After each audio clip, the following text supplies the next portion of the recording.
Hey everyone, I wanted to try something new. It's Stephan here. I wanted to dive into the real nitty gritty, just real quick, real nitty gritty about how to use the mind to walk the path of awakening. There's lots of paths out there. There's the path of devotion, there's the path of meditation, there's the path of service, of selfless service, and then there's the path of using the mind. Now, I'll be really clear, using the mind does not mean becoming an intellectual.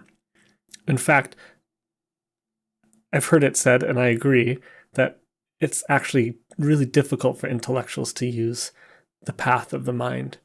If you're someone who is prone to overthinking, but really feels deeply, you're not necessarily a pure intellectual in terms of you don't rely on logic for everything and just behave logically because logic makes sense. But you rather operate from feeling just as much, or maybe way more into feeling.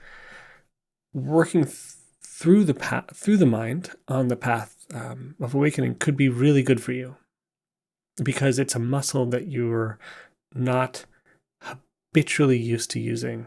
And I'll speak for myself. There was a large time of my life, I was very much not intellectual. I remember having a conversation with Adam before I decided to go back to finish my undergraduate degree. I didn't go to school. I failed out of school the first time, college, and then I decided to go back eventually. But I remember this moment in a conversation with Adam, and I was learning about how the immune system worked and how the intelligence of our body's immune systems. And I just remember this moment where my brain lit up, my mind lit up. And it was like, oh my God, this is a tool to just go. So I was not innately intellectual. I was always smart, but not innately intellectual whatsoever. Just always had a good kind of wisdom about myself, I suppose. I turned my mind into a cutting tool. That's the way I like to describe it. And I wanted to give some tips on what that means and maybe you relate to this and how you can do the same thing. So I've got a couple points here and I want to just go through them really quick and I hope that they're useful. So the first thing, this is the groundwork behind everything, and I'm kind of working backwards here, so bear with me. No belief is true. Not a single belief you have right now, or will have ever, is true. That's just the way it is. There are some beliefs that are more useful than others for doing certain things. Some beliefs that are more useful than others as tools. We'll get to those. A couple of those. But fundamentally, none of them are ultimately true. That's just a little sneak peek behind the curtain. You don't really have to do that much with it yet. I just wanted to, cause some controversy right away. Beliefs like, I believe I'm Stephan. I believe that I'm on the path to enlightenment. And I believe that I feel a certain way at any given time. Those are just beliefs. They're not true. I'm not Stephan. I'm not on the path to enlightenment, and I'm not actually feeling any certain way today. I just believe I am. Hard to reconcile those with what appears to be going on, but them's the breaks. The next thing I wanted to do is talk about the process of awakening itself using the mind, specifically using the mind. And this is different for meditation. This is different for selfless acts, the karma yoga, and this is this is particularly about the mind. The mind is using the ego to devour itself. The ego, for all the shit it gets, is actually the thing that destroys itself ultimately, or destroys the illusion of reality that it has. So there's no reason to be upset at the ego. You want to become your best friends with your ego. But that means that because you're getting best friends with your ego, this process is very uncomfortable sometimes. And that goes for everything, but every type of path. But I just want to be honest. It's very, very uncomfortable sometimes. A lot of times for certain people. Definitely all the time for everyone, or some of the time for everyone. And it's also very, very blissful sometimes, along with that profound discomfort and the vulnerability that comes with honestly looking at ourselves, and the feelings that come with dissolving one's beliefs and one's concept, the ego dissolving itself. We can just use it in that terms. Along with the bad comes the good, and you will have moments. You've already had them, no doubt, if you're listening to this video in your life. It's horrible moments in life, and you also have amazingly profound and blissful moments. One of the hardest things and biggest traps that people run into, myself, I'm a poster child for this. Blissful experiences, profound realizations are not it. They're not the point. They're not traps. I mean, they can become traps if you hold on to them. They tell you what's really going on behind the scenes in a flash. If you hold on to them, they become an anchor around your neck. So, myself included, for the vast majority of my time actively practicing this path, I thought that I was just chasing blissful experiences. I thought that waking up meant having the most profound, constant, blissful experiences. I'm here to report, unfortunately, for everyone like me, that is not the case. That was its own journey, pretty difficult one, but just sorry, spoilers, sorry. So let's talk about training the mind. What does training the mind mean? Training the mind means turning your mind into a cutting tool. And what do I mean by cutting? It means when something appears, when a belief appears, you know how to cut it, and you can cut it. This occurs in stages. This occurs in, you start with the easy ones and you get to the hard ones. But how do you actually go about turning the mind into a cutting tool? There are a couple ways that I've used, and they range from the religious to the secular. I thought I'd just share them. So the first one on the more religious side is any type of formal mind training like Lojong or koans. Both of those things are mind training tools. Koan is kind of an opposite mind training tool, so we'll stick with Lojong. So I have a couple of Lojong slogans here. We're just going to go through a couple of them, and I'll talk about what you do with them. Be grateful to everyone.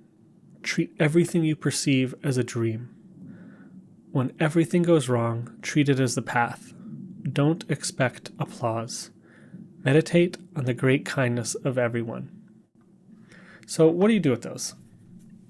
Now, I'm not a formal Buddhist teacher, so you can take these with a grain of salt. If you have a super serious teacher, trust their advice more than mine. But maybe this rings true for you.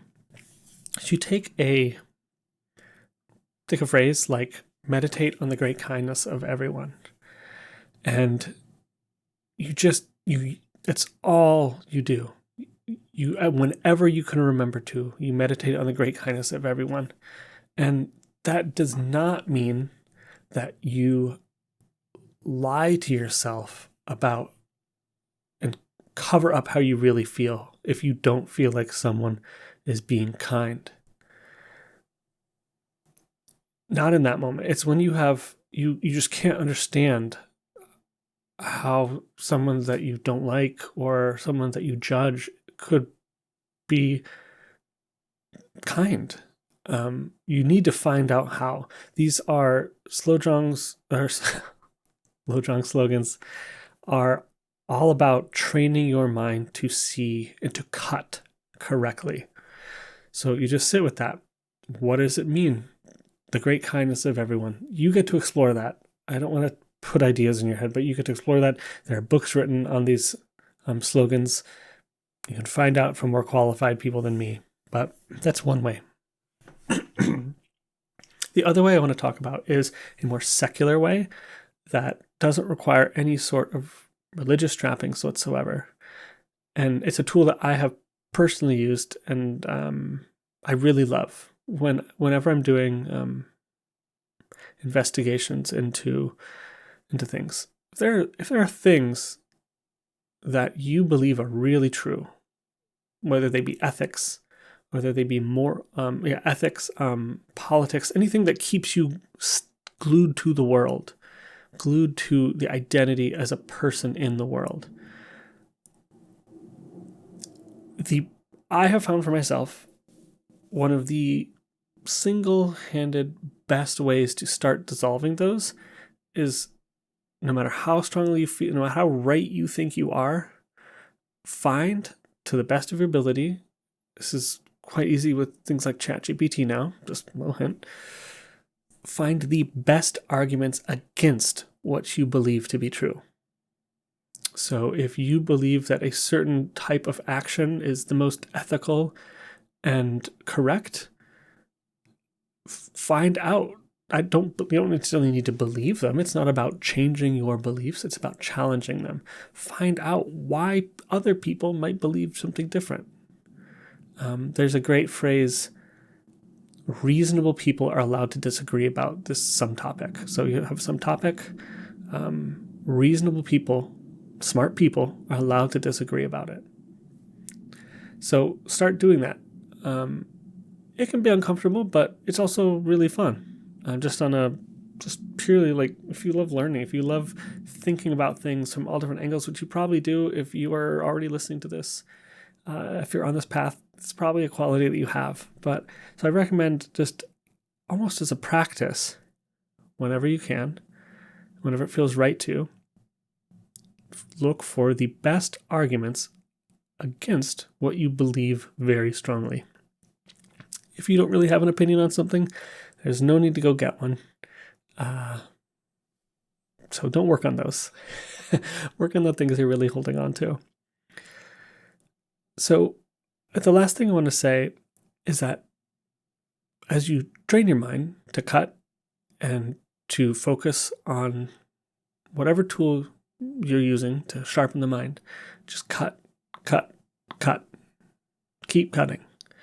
The process of awakening through the mind is loosening the grip on false beliefs. It's not about having the right beliefs. It's about loosening the grip on all beliefs. And this happens in stages. There are relatively predictable stages that everyone goes through in this. It's not about being in the right stage. It's not about being faster or slower than other people. Nothing like that. So awakening self-realization happens, the quote-unquote self-realization happens when you actually see that beliefs are not true. And by see, I don't mean in a flash. I mean that becomes your waking reality. That is called self-realization. That's now, a lot of people, if you've not gone through that, a lot of people think that is the goal. Because again, everything beforehand is just pure experience, this pure identity. The veil of the ego is so believable that there is no awareness of anything outside of it. So a lot of people, when that happens, it's like, oh my God, I've made it. More bad news. That's the beginning of the path. I'm so sorry to be the one to tell you. But it's like, it's a famous investor, Charlie Munger, who's Warren Buffett's investing partner. And he said, do whatever you can. I'm going to paraphrase it in modern lingo. Eat ramen every day until you get your first $100,000. Now, maybe that's $1 million today because of inflation. He was probably saying that a long time ago, but do whatever it takes to get there. Do whatever you can reasonably do to get there. That is the start of everything. That moment of self-realization. Before that, everything is theory. The good news is that even though it's just the start, once you hit that point, it's a point of no return. You can never actually veil it back up again. So, that being said, and that's a lot more to say about that. It's a fascinating topic. In the beginning, I said that no beliefs are true, and that can leave a lot of people just kind of like, okay, but what's the point then? What's the point if no beliefs are true? Is it just nihilism? It's just nothing's true, and there's no everything. I guess just kill yourself because there's nothing means anything. No beliefs are true. It's not what I'm saying. That is an intellectual answer to the question. And what we're talking about is the ego, the mind, going beyond itself. Which is the reason it's paradoxical is because you can't share that experience with others. I can't like reach through the camera and poke you and cause it. It is fundamental to everyone. And the reason why beliefs like, I believe I'm on the path to enlightenment isn't true is because you're already enlightened. You were never not enlightened. You just believe that you weren't. So it's paradoxical, hard to explain. Could say a million words on it. I guess I'll just leave it there. So in the meantime, before that is your waking reality. Some beliefs are more useful than others as a tool. Beliefs, everyone is out to get me. The world is shit, and there's no point in taking anything positive because just the whole thing's coming crumbling down, and why even try? Everything's corrupt. Not helpful. That belief's not helpful. Don't hang on to that one. But certain beliefs like God is all there is. The universe is one. I am Brahman. We are all Buddhas. These are all beautiful beliefs that are uplifting, that are motivating, that are useful as tools. And this is just something that is intuitive. There's no easy way to say it. Eventually you will not need those beliefs anymore either, but you will know when they're not useful anymore because they will drop away without any effort on your part. You do not need to you don't need to do any effort to be done with those. They will just be done. And you will have no question in your mind that you're done with them. So in the meantime, go ahead and use those nice beliefs. Use them as tools, but know that they're tools. And that's how you turn your mind into a cutting machine of awakening. You just train it, and you keep cutting, and you keep cutting, and you keep cutting as safely as you can. Doing it too fast just because you want to somehow destroy yourself, guilty of that, does not have good results. So do it as best you can, as safely as you can. I wanted to be real clear with you guys. I wanted to be real honest with you guys. Very direct. That do it as safely as you can and get to that first, do whatever you can to get to that first $100,000. All right. I'll be back with more, but thanks so much for watching.